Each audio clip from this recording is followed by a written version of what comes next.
En el mismo orden que expusieron, vamos a empezar por don Pablo. Hemos seleccionado algunas preguntas. Entonces, como son bastantes, no las voy a leer todas, solamente voy a mencionar las de don Pablo.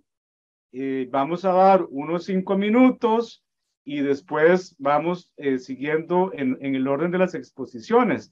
Y también mencionar que algunas son preguntas y otras son reflexiones. Entonces, por favor, don Pablo, si nos escucha, me confirma.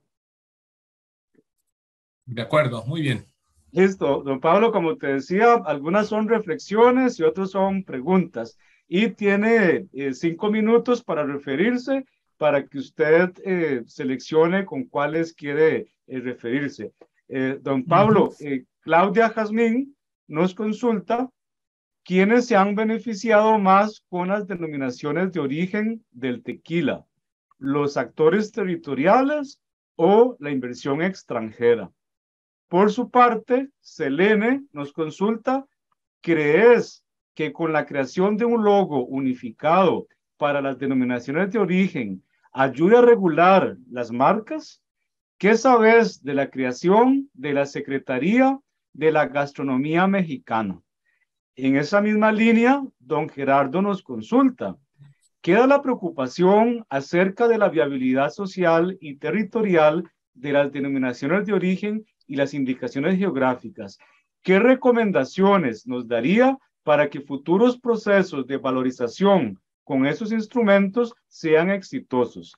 Y don Leonardo Granados nos comenta, considerando el potencial de las denominaciones de origen en su país, estamos hablando de México, con tantos productos originarios, pregunta, ¿cómo se explica que no existen políticas públicas concretas y acertadas para promover las denominaciones de origen?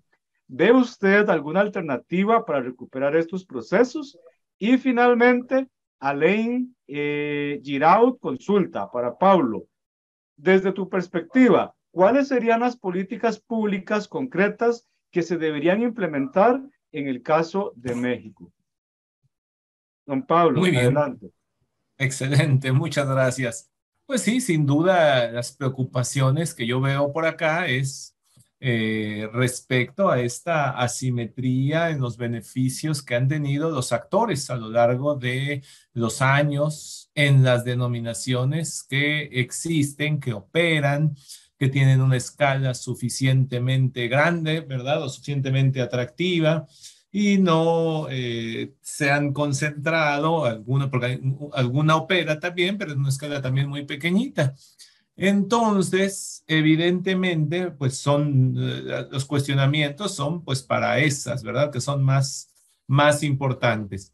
Y pues está a todas luces evidente esta distribución de los ingresos, que no lo digo yo, lo dicen innumerables estudios que se han hecho a lo largo de una historia ya bastante larga desde diferentes académicos, con diferentes puntos de vista, con diferentes metodologías, donde hay una simetría completa a favor de la parte industrial y en perjuicio de las actividades primarias. Entonces, evidentemente, pues esas respuestas están ahí más que discutidas, más que resueltas, pero justamente enfocándome hacia esa, tratando de ser más propositivo, así como lo sugiere Leonardo, en el sentido de que cómo se lo explica, pues probablemente no encontramos una explicación lógica, más bien lo que encontramos son inercias, las inercias de un proceso que se arrancó y que no ha querido o no ha habido ese interés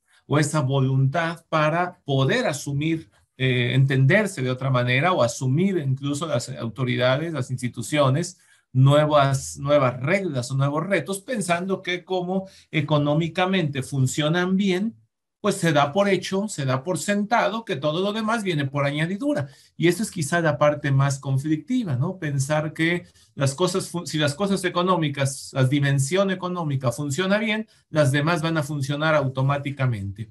Y evidentemente, pues eso no está pasando en estas que están operando.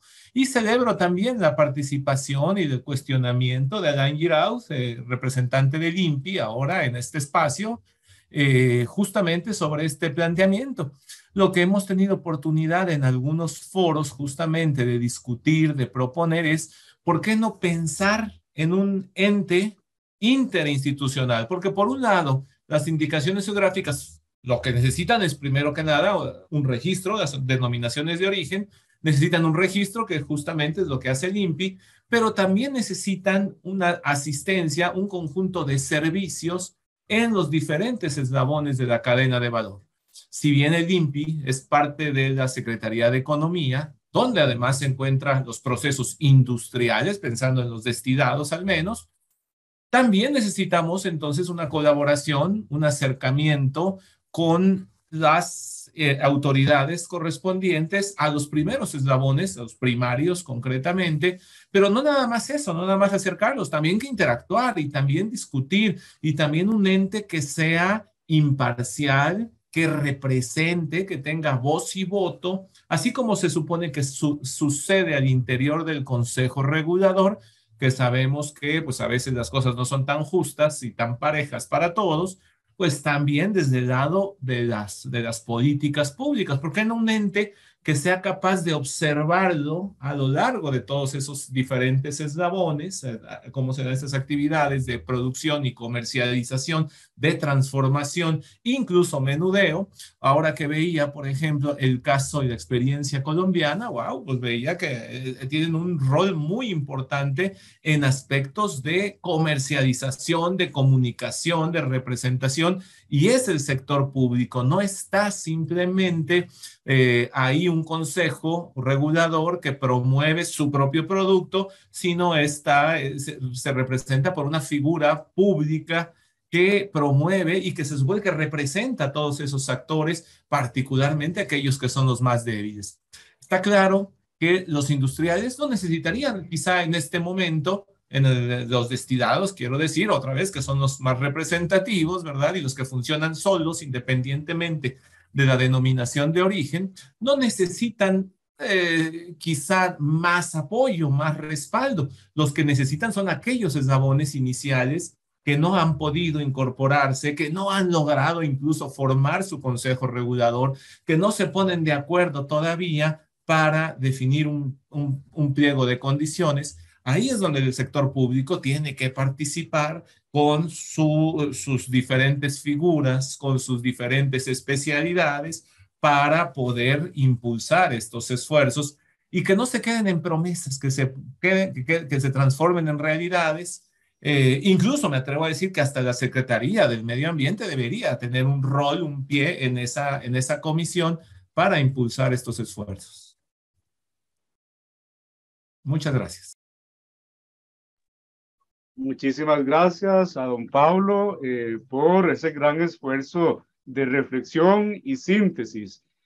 A propósito de tus palabras, Pablo, recordar a la audiencia que el día de mañana precisamente tendremos aquí en el seminario las voces de algunos consejos reguladores. Durante todo el día hemos hablado acerca de la importancia del estado actual y problemáticas de los consejos reguladores, y entonces precisamente mañana les vamos a escuchar a ellos, y mañana también vamos a conocer unas experiencias muy interesantes de la Unión Europea. Ahora pasamos para Argentina con mi colega Marcelo Champredonde. Marcelo, para sus preguntas casi que le tenemos que hacer un índice, pero voy a hacer un esfuerzo. ¿Me escucha? Te escucho, pero bueno, responderemos algunas. Recordemos que algunas son reflexiones, otras son preguntas. Yo trataré de leer este resumen y usted en 5 minutos pues decide en qué orden referirse a ellas. La primera es precisamente de don Leonardo, Marcelo. Don Leo nos pregunta, si no hay interés público, si no son conocidas ni por productores ni por consumidores, si no hay experiencias exitosas, si no hay impacto en el comercio ni en el desarrollo rural, abrimos la pregunta, ¿se trata de limitaciones superables o representan algunos síntomas de que las denominaciones de origen son figuras que no son tan naturales o adaptables a la realidad de Argentina y América Latina? ¿O es una situación de proceso en la que podríamos mover algunas piezas para adaptarlas a nuestra realidad? Bueno, ¿cuáles de esas piezas podrían ser? Luego, Selene nos comenta, en referencia a la intervención de Marcelo, o se confunde denominación de origen con producto artesanal y orgánico, o no se educa al consumidor al respecto. Además, Salomón nos comenta lo siguiente, en referencia a la intervención de Marcelo, animación o activación territorial son las denominaciones de origen y las indicaciones geográficas la panacea para la activación o animación territorial. Esto tomando en cuenta, digamos, lo que había mencionado Marcelo. Y Elena López nos consulta, me gustaría que Marcelo explicase un poco más por qué cree que se les está pidiendo mucho a las denominaciones de origen. ¿En cuál sentido se da esta afirmación? Y finalmente, Salomón, una consulta final, ¿cómo resolver las brechas desde la competitividad en el marco de las denominaciones de origen, donde hay pequeños, medianos y grandes productores, sin la perspectiva mostrada en la exposición del señor Marcelo? Bien. Bueno, primero tengo que agradecer a Leo Granados que me devolvió la gentileza de la pregunta. A ver, el panorama no es simple y no es una batalla ganada. Las denominaciones de origen en general en América Latina muestran, como lo venimos viendo, tendencias que no son demasiado favorables. Yo quiero remarcar primero la cuestión institucional. Por eso creo que también hicieron mención otros colegas, por ejemplo, Alexander, mostrando una institucionalidad que facilita y potencia las denominaciones de origen. El colega Pablo de México acaba de hablar un poco de cuestiones institucionales, es decir, una de las primeras falencias en nuestros países es la institucionalidad, y que tenemos en general institucionalidades más débiles, desarticuladas, fluctuantes, en América Latina que en Europa, por ejemplo. Esa es la gran diferencia primero. Entonces yo diría, para responder primero al amigo Leonardo, es que la primera inadaptación es las estructuras, los diseños institucionales que acompañan las denominaciones de origen, ¿sí? En ese sentido, justamente Artesanías Colombia es un ejemplo de que una institucionalidad adecuada puede facilitar. Ahora, también es cierto que si uno mira caso por caso, aún en Colombia para alimentos y para artesanías es distinto. Las dificultades en alimentos son distintas a las de artesanías. Pero bueno, pero muestra que una institucionalidad adecuada permite un buen camino, ¿no? Eso por un lado.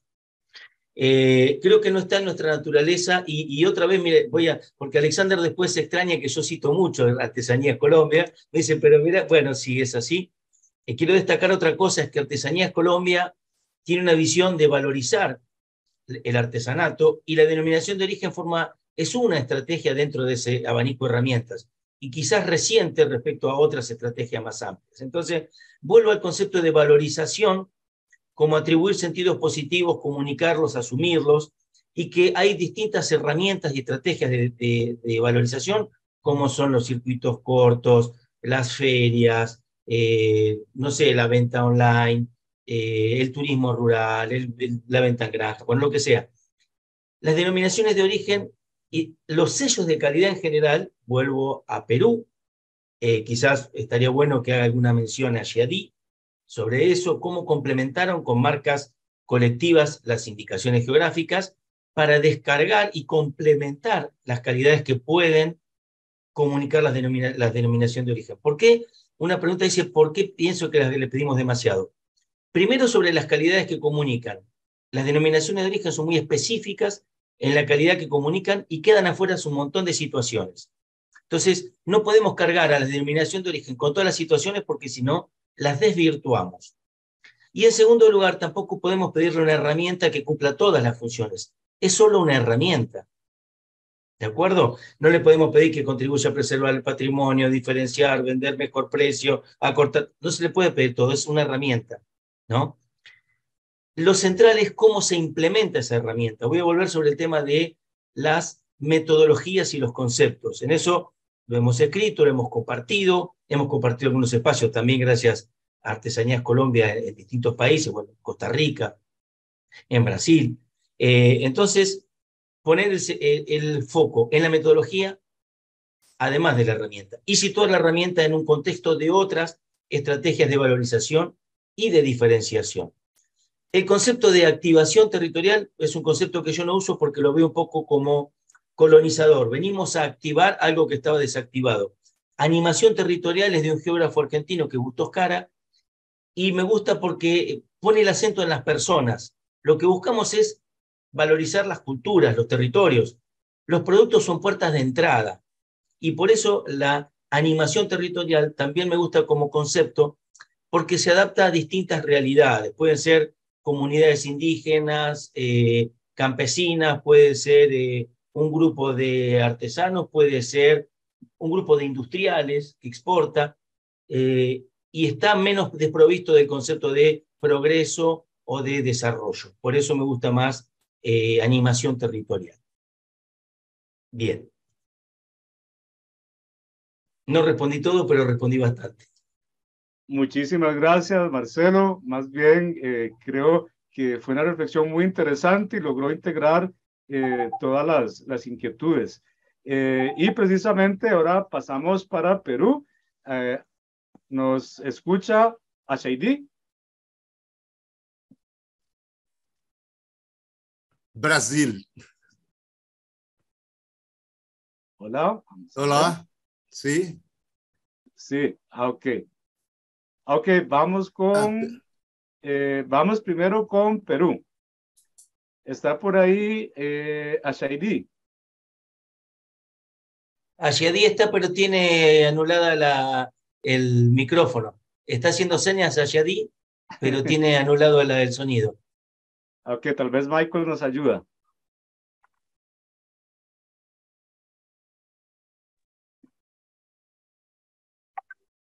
Ok, ahora sí. Muchas gracias. Gracias, Marcelo. Muchísimas gracias. Ok, entonces la dinámica es la misma. Yo voy a hacer un resumen y usted tendrá 5 minutos para referirse, y algunas no son preguntas, son comentarios.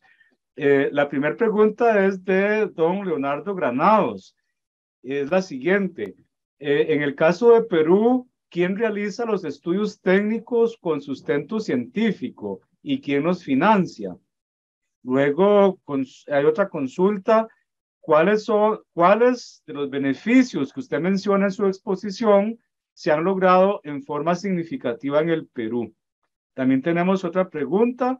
¿Qué tipo de apoyo concreto, ya sea técnico, financiero, administrativo u otro, brinda directamente el Estado peruano para la construcción, gestión y control de las denominaciones de origen, adicional a la función del INDECOPI? ¿Funciona esto efectivamente? Y finalmente, la última pregunta: ¿cómo se sostiene operativa y financieramente el Consejo Regulador de la Denominación de Origen del Pisco? Bueno, adelante. Perfecto. Los estudios técnicos los realizan los propios interesados, ¿no? Reúnen a equipos multidisciplinarios que elaboran este sustento técnico y es la base de la presentación de la solicitud para el reconocimiento de las denominaciones de origen. Los costos los asumen los interesados, ¿no? Son los productores o sean autoridades locales o regionales las que impulsan los trámites, las solicitudes. Eso respecto al tema de los estudios técnicos. El apoyo técnico de gestión y control en realidad va más del tema, más por el tema de brindar acompañamiento, asesoría, difusión, ¿no?, a los solicitantes de las denominaciones de origen o ahora de las indicaciones geográficas. Ahí aprovecho para responder un poco el comentario de Marcelo, la pregunta de Marcelo. Se analiza la situación y ahí es donde se ha visto oportuno proponer las marcas colectivas muchas veces e incluso marcas de certificación como una opción, precisamente ante temas como los costos que representan los estudios técnicos, el hecho de que pueden tener reglamentos más flexibles con no tantas exigencias como demanda una denominación de origen o una indicación geográfica. Otro elemento que juega un rol muy importante también es el tema de la titularidad, ¿no? A muchos productores les preocupa, les genera inquietud la titularidad por parte del Estado peruano y desean tener pues una pertenencia, sentir que el derecho lo tienen más bajo control y eso les permite una marca colectiva también, ¿no? Cuando se ha visto casos de que necesitan fortalecer temas asociativos también y que pueden ir trabajándolos, digamos, y luego evaluando si se han ido fortaleciendo todos los elementos necesarios como para que puedan optar por una denominación de origen ya cumpliendo con todos los requisitos y el panorama necesario, ¿no? Respecto al tema de cómo se sostiene, me parece que fue el Consejo Regulador. Correcto. El Pisco puntualmente mencionaban, ¿no? Bueno, en estos momentos el Consejo Regulador del Pisco no está operativo, o sea, ha tenido algunos problemas de gestión, problemas internos que no han permitido que en estos momentos esté funcionando el consejo directivo que asumió la gestión en el periodo que le correspondía y, bueno, están organizándose los productores para reformular la directiva precisamente del Consejo Regulador para tener actividad nuevamente, ¿no? Entonces, en el caso puntual del Pisco, el INDECOPI como autoridad competente se encarga de manejar el tema de las autorizaciones de uso para que puedan los productores seguir accediendo a la denominación de origen y también en la medida de las posibilidades de ejercer la función de fiscalización. No sé si con eso alcanzo a responder todo o se ha quedado algo pendiente. Tengo tiempo todavía. Muchísimas gracias. Y sí logró responder todo. Nos están consultando en el chat el enlace de Zoom para mañana. Es el mismo. Para todas las charlas vamos a utilizar el mismo enlace. Y pasaríamos ahora sí para Perú. Don Alcides, ¿me escucha por ahí para darle sus preguntas? Sí. Ok. Las preguntas son las siguientes, don Alcides. De parte de don Leonardo. Me parece que la indicación de procedencia en Brasil no solicita una calidad o característica específica en el producto vinculado a una zona geográfica, sino solamente hace referencia al lugar en que se ha dado a conocer, entre comillas, el producto. Esa es la primera. Después hay otra pregunta. ¿Qué tipo de estudios técnicos de producto y territorio se solicitan para el registro oficial de una indicación de procedencia y quién los realiza? Y finalmente, ¿qué funciones tienen los consejos reguladores de las denominaciones de origen e indicaciones de procedencia en Brasil? ¿Cómo se sostienen operativa y financieramente? Adelante, don Alcides. Dale, gracias, Leonardo, por la pregunta. Usted tiene razón, Leonardo. En Brasil, las indicaciones de procedencia tenemos que demostrar la notoriedad, la fama que determinado lugar se tornou conhecido como centro de produção e extração de determinado produto. Não? Então, como hacemos isso? Né?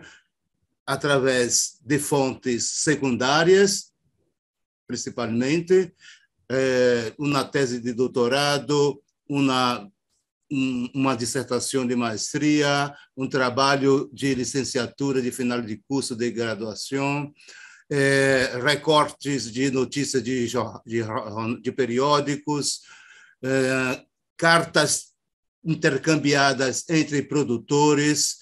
Todos esses são fontes que podem demonstrar a reputação, a fama que adquiriu determinado lugar que se tornou conhecido. Não? A qualidade especificamente do produto não é a fonte principal, a intenção principal. A intenção principal da indicação de procedência é apenas demonstrar como esse lugar se tornou conhecido como centro de produção e extração de determinado produto. Que tipo de estudos técnicos necessitamos de produto e território se solicita para o registro de uma indicação de procedência? Vai depender de cada produto, não? Por exemplo, as indicações geográficas de café, temos que fazer os estudos bromatológicos, fisicoquímicos, de granulometria, ou seja, são estudos que são necessários e também temos que observar em casos de alimentos, de indicações geográficas, ou seja, indicação de procedência ou denominação de origem, o que dizem as normativas sanitárias de Brasil, não? Porque necessitamos fazer um cruzamento de esta normativa com a normativa das indicações geográficas. Então, temos que embutir essas preocupações sanitárias em esses documentos também. Quem realiza esses estudos? Como é demonstrado, temos uma rede de apoio muito forte, não? O Ministério da Agricultura a nível federal, o próprio NPI, o SEBRAE, que é o Serviço Nacional de Apoio às Pequenas e Medianas Empresas de Brasil. Creio que seja a instituição mais importante em el fomento das indicações geográficas em Brasil. Pero temos um papel muito forte das universidades e de los institutos federais de ciência e tecnologia que estão espalhados por todo o Brasil, não? Então, este ano, por exemplo, o Ministério da Educação ha divulgado um edital para os institutos federais de ciência e tecnologia para estudos, né, sobre potencialidades de indicações geográficas. Foram financiados 60 projetos, né, de estudo sobre essas potencialidades.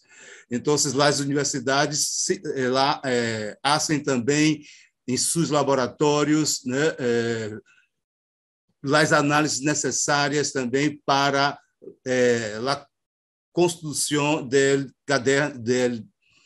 pliego de condições. Então, as universidades e os institutos federais têm um papel fundamental, não? A empresa brasileira também de pesquisa agropecuária tem um papel também, pero isso vai a depender de cada estado, de cada região, como estes atores, né, institucionais se articulam para ser efetivamente o que necessita os registros de indicações geográficas. Então, por exemplo, os estados que têm fóruns de indicações geográficas e marcas coletivas, que reúnem instituições nacionais, estatais e também as municipalidades interessadas em las indicações geográficas de seus municípios, se trabalha conjuntamente com essas instituições, como dentro dos orçamentos de cada instituição, como isso pode, né, contribuir para fazer os plegos de condições e os relatórios de solicitação de registro. Lo que as funções dos conselhos reguladores é efetivamente fazer cumprir os pliegos de condições estabelecidos por os próprios produtores. E também há uma participação em termos de recursos de essas associações, né, representativas dos produtores, que querem também fazer as indicações geográficas. Então, há um sistema de parceria que considero, de certa forma, eficiente para fazer da escala nacional, estatal e municipal, para se encontrar em local, em território, para hacer este intercâmbio tanto de recursos, de informações, com o objetivo de solicitar o registro de indicações geográficas em Brasil. Muchas gracias, don Alcides. Y bueno, ya Alexander lo he preparado. Todo listo. Vamos a ver, Alexander, porque son muchas las preguntas también. Aquí las tenemos. Alexander, antes de las preguntas hay un reconocimiento generalizado acerca de la labor que ha hecho Colombia, especialmente liderado por la organización que usted representa. Y después de ese reconocimiento, pues le comparto las principales preguntas y reflexiones. La primera sería, ¿cómo se explica el extraordinario crecimiento de las denominaciones de origen de artesanías en Colombia?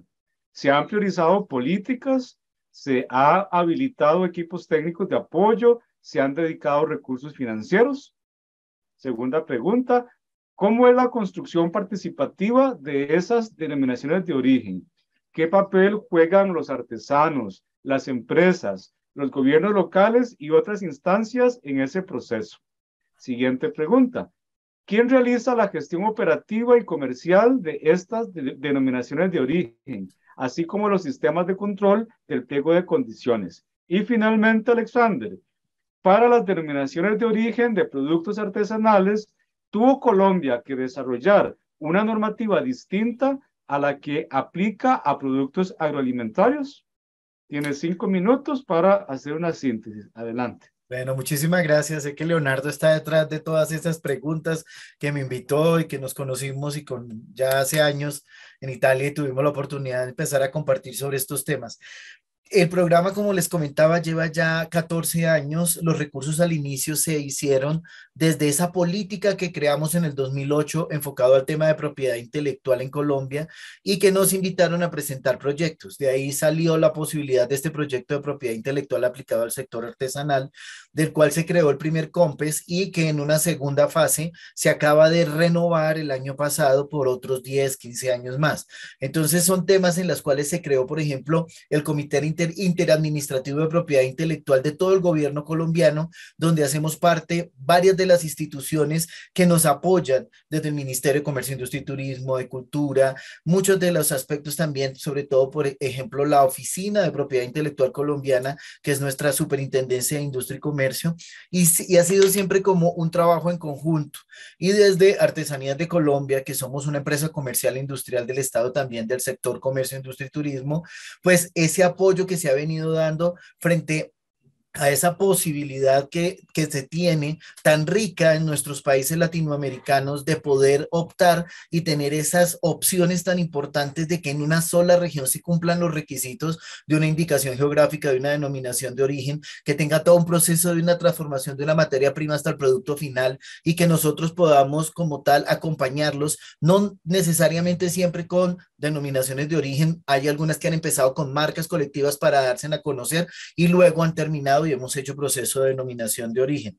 Y el apoyo a cooperación internacional ha sido clave, como les decía durante mi presentación, en cuanto al tema de cooperación suiza en sus dos procesos, en sus dos fases, y en cooperación OBOP también con Japón. Hemos hecho un trabajo interesantísimo y algunas normas que han salido también que nos vienen apoyando. Por ejemplo, una norma que salió del sello de gastronómico colombiano, donde donde incluimos que la puesta en escena en los restaurantes era que sea decorada con productos artesanales con denominaciones de origen, o la posibilidad también a través con el Viceministerio de Turismo, como hablaba de las políticas, con el fondo que se tiene al respecto y la posibilidad de declaración de pueblos artesanales. Todos estos son trabajos que nos han dado esas opciones. El proceso, si bien la segunda pregunta es una sensibilización y capacitación a las comunidades que hemos empezado en un lenguaje muy sencillo de saberles qué es y por qué son seleccionados y por qué tienen esa opción de tener una denominación de origen, por qué pensamos que cumplen los requisitos,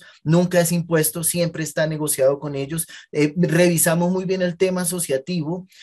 Artesanías de Colombia ha trabajado ya 58 años en este tema, tiene muy buena información en todas sus bases de datos, en su biblioteca digital, que nos ha prestado y nos ha dado esa oportunidad también de enriquecer muy bien estos reglamentos de uso negociados con ellos. Teníamos un proyecto también de marca de certificación que se llama Sello de Calidad Hecho a Mano, donde se hicieron unos referenciales que nos dieron como base para los reglamentos de uso. El apoyo local y comercial del gobierno local es súper clave para poder avanzar al respecto. El acompañamiento nuestro del programa que coordino en la parte legal, tanto pre, post y durante y posterior, como bien lo explicaba Pablo de México, Pablo Pérez, el profesor, diciéndonos cómo nosotros a través también como Ministerio de Comercio los acompañamos en toda la parte comercial, en el uso de esos sellos en las ferias, en los eventos, en la promoción nacional e internacional, todo ese trabajo. Por ejemplo, la última denominación de origen nos demoramos 2 años creándola y 2 años en proceso para su declaración. Eso tampoco es así tan corto.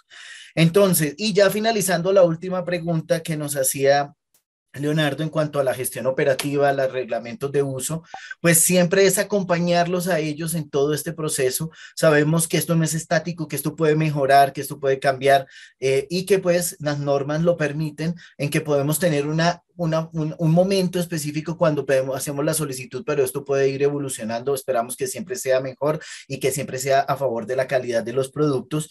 Y no, efectivamente, la misma norma es para todo, para toda la comunidad andina. Solo tenemos una resolución para Colombia que aplica para todos los procesos de denominaciones de origen, ya sean artesanales, agroindustriales, y lo que hacemos nosotros es adaptarlo y avanzar de la mano en el convenio que tenemos con la Superintendencia de Industria y Comercio, siempre preocupándonos de que esto funcione, de que en realidad no sea que el número, como lo decía Marcelo, no es llenarnos de denominaciones de origen, sino que estas funcionen en realidad y que los artesanos le saquen el mayor provecho posible en todos los procesos de este uso de este tipo de herramientas, tanto la parte legal como comercial.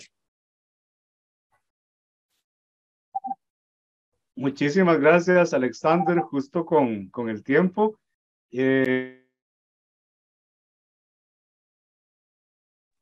Listo, muchas gracias, don Alexander, justo con el tiempo.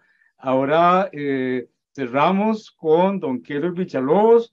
En el caso de don Keylor, tenemos un comentario y una pregunta muy específica. El comentario, Keylor, es de parte de don Randall Jiménez. Don Randall Jiménez dice que en el caso de nuestro país, refiriéndose a Costa Rica, que es de reconocido e histórico potencial de desarrollo turístico, es una lástima que estas oportunidades de promoción de nuestros productos o incluso servicios, por ejemplo, puedan ser explotados al máximo o peor aún, puedan ser adoptados por otros países. Y la pregunta específica para don Keylor es la siguiente. Esta nos la comparten en el chat, dice lo siguiente, dice Keylor, ¿cuáles son las características del cacao mesoamericano? Es decir, ¿a qué variedad corresponde? Me llamó la atención el nombre, pues la denominación de origen sería para Costa Rica, pero Mesoamérica implica varios países. Bueno, tremenda pregunta para Keylor. Adelante. Gracias, Cristina, por la pregunta y al compañero Randall también por el comentario. Cristina, la IG sobre cacao, sí, en la presentación decía IG Mesoamérica, ¿verdad? Y realmente, actualmente el proyecto que está coordinando la Universidad Nacional con el proyecto Laboratorio de Calidad y Cadena Agro, va enfocado a que sí, no sea una indicación, una sola indicación de Mesoamérica, sino que están participando en ese proyecto varios países, Centroamérica, inclusive España, y la idea es que por cada país se realicen, digamos, los estudios técnicos. Digamos que es una indicación que ahorita está en esa fase de identificación y calificación. Entonces, se pretende realizar los diferentes estudios históricos, estudios de actividad microbiológica, todo lo que tiene que ver con el tema de la fermentación utilizadas por regiones y también el tema genético. Entonces, ahorita no está muy claro para responderles sobre cuáles van a ser esas variedades o cuáles son esas diferencias, ¿verdad? Se está estudiando, se está analizando para lograr, digamos, encontrar esos factores diferenciales en cada uno de los países. Entonces, sí, ahí digamos Honduras, Nicaragua, Costa Rica, Panamá, se espera que tenga al menos una indicación geográfica a cacao. Entonces, corrijo, ¿verdad? No es que va a ser una indicación geográfica mesoamericana para Costa Rica, sino que cada país va a tener al menos una indicación de cacao geográfica. Básicamente. Muchísimas gracias a don Keylor. Y para cerrar, tenemos una pregunta general para todos los panelistas. Entonces, yo la voy a leer y tal vez que se refieran en 1 minuto máximo por persona. La pregunta dice lo siguiente. Esta es, repito, para todos los panelistas. Y esta pregunta nos la hace Selene. Dice, ¿consideran que en un mundo globalizado sea válido seguir buscando estas denominaciones de origen? Y tenemos 1 minuto en el mismo orden, iniciando por don Pablo. Adelante. Sin duda, yo creo que es más que relevante en estos tiempos donde en esta globalización se necesitan procesos de protección, de valorización de lo local, y evidentemente estos esfuerzos merecen, o estas luchas más bien merecen ser combatidas, ¿verdad? Merecen ser enfrentadas, porque de otra manera, pues el proceso homogeneizador de la globalización, pues puede terminar por volvernos a todos bastante iguales, bastante uniformes. Entonces creo que es importante tener este tipo de recursos y sobre todo sustentarlos, defenderlos, protegerlos para preservar justamente esa diversidad cultural y económica, y también en cuestiones de medio ambiente. Gracias. Muchas gracias, Pablo. Pasamos a Argentina. Sí, voy a ser redundante, coincido con el profesor Pablo. Creo que la globalización como fenómeno lo que hizo fue reforzar las identidades locales, ¿no? El reflejo de las personas fue aferrarse a su cultura, a su territorio. Y por otro lado, se ve cada vez más claro que la industrialización de la agricultura y de los alimentos y de la distribución y consumo tienen enormes efectos sobre, como decía el profesor, la biodiversidad, el ambiente, la salud humana. Entonces, las respuestas a esos desafíos, si tuviéramos una chance de revertir el proceso, es a partir de lo local, a partir de los territorios.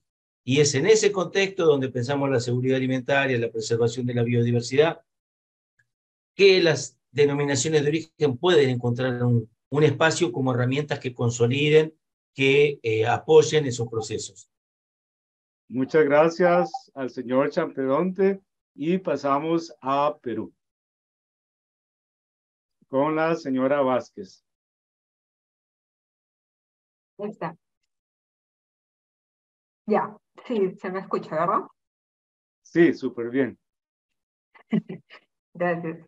Sí, concuerdo con Pablo y con Marcelo. Definitivamente es importante mantener las herramientas de las denominaciones de origen y las indicaciones geográficas. Permiten precisamente lo que hemos venido diciendo a través de esta jornada, ¿no?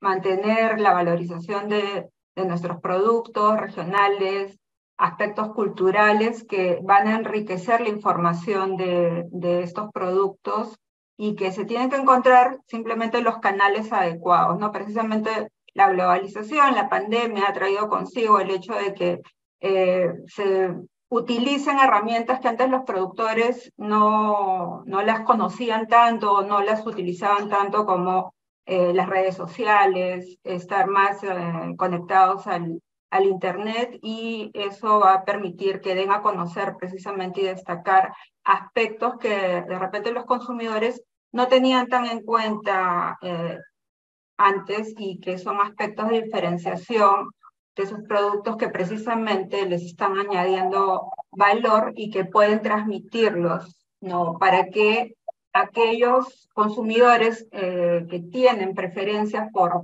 productos que están asociados a un arraigo cultural, a arraigo local, y que traen consigo información cultural de los productores y los saberes haceres, y todo lo que implica una denominación de origen y una indicación geográfica, estén a disposición de poder conservar estos productos, ¿no? Y hacer un diferencial, marcar precisamente, destacar estas diferenciaciones que pretenden justamente resaltar.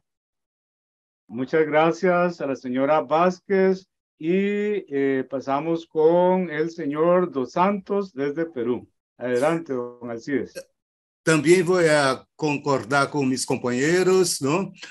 As indicações geográficas podem se proteger, valorizar os produtores, contribuir para o incremento da renda de los pequenos pueblos, dessa população e, consequentemente, do território onde essas pessoas vivem. Melhorar as condições de trabalho também, as condições de infraestrutura, creio que seja uma ferramenta, um instrumento importante, né, de comercialização, valorização e proteção. Muchas gracias al señor Dos Santos y el señor Villalobos. Faltaba Parra, me parece. Alexander. Don Alexander. Tranquilo. Me lo brinqué, disculpe. No te preocupes. Bueno, totalmente de acuerdo con todos mis compañeros de toda Latinoamérica. Es súper y clave para nosotros estas posibilidades. Aquí, perdona, ¿qué pasa? Y pues básicamente quisiera cerrar pues diciendo algo muy importante que ha sido como uno de los lemas que tenemos en el programa que coordino, que es el tema de que este programa de propiedad intelectual aplicado a las artesanías lo que busca es proteger nuestra identidad. Y totalmente de acuerdo en que no solamente las denominaciones de origen en este caso tienen un impacto como herramientas legales desde la perspectiva de la parte correspondiente a lo económico, sino que también en lo social, lo cultural, lo ambiental, todos estos aspectos tienen una influencia grandísima para que entendamos nosotros que nuestras denominaciones de origen, que están recién en Latinoamérica, pues empezando, y que no es el momento pues a echar para atrás porque de pronto no está funcionando, y cuando nos comparamos con un país como Europa que lleva muchísimos años más, y en el tema artesanal, por ejemplo, que allá son más agroindustriales, pues están aprendiendo quizás mucho de nuestras experiencias. Y hasta ahora, pues la normatividad en Europa está volcándose su interés a tener denominaciones de origen de artesanías. Entonces, yo creo que seguimos trabajando en nuestro tema y todavía hay muy larga vida al tema de las denominaciones de origen en Latinoamérica. Muchas gracias al señor Parra, y ahora sí, don Keylor Villalobos. Ok, gracias, Garnet. No, igualmente coincido con todos, y más bien considero que ir con estas iniciativas es ir en contra de esa globalización, ¿verdad?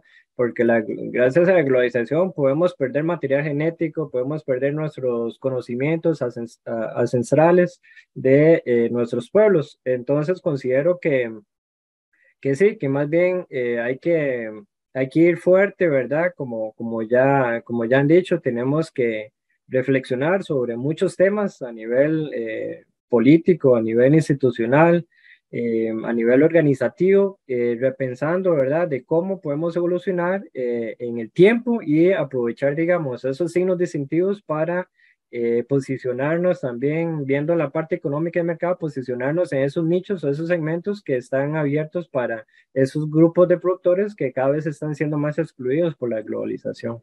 Me quedo por acá. Muchas gracias, don Keylor.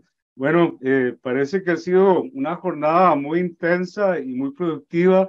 En nombre del equipo de Cadenagro, yo quiero reiterar un agradecimiento a todas las organizaciones amigas que están haciendo posible este seminario y un especial reconocimiento y agradecimiento a todas y todos los panelistas que han tomado de su valioso tiempo. Sabemos que tienen una agenda muy complicada, pero han sacado el rato para compartir sus grandes conocimientos.